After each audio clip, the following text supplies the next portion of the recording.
Panginoon, salamat sa lakas na ibinibigay ninyo sa akin. Salamat sa pagpapala. Salamat sa lagi kang nakahanda na ako'y tulungan palagi. Alam kong lagi kang nakasuporta sa akin. Kahit ang nasa harapan ko ngayon, ang mga nangyayari ngayon, ang mga problemang nasa buhay ko ngayon ay hindi ko maintindihan. Kahit na ang tingin ko sa sitwasyon ko ngayon ay napakagulo.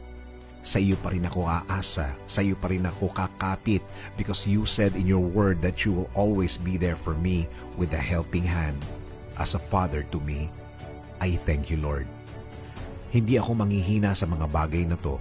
Hindi ako mawawalan ng loob, hindi ako matatakot dahil naniniwala ako na lagi kang andyan para ako ay sagipin sa mga problemadong araw tulad ng mga nararanasan ko, Panginoon.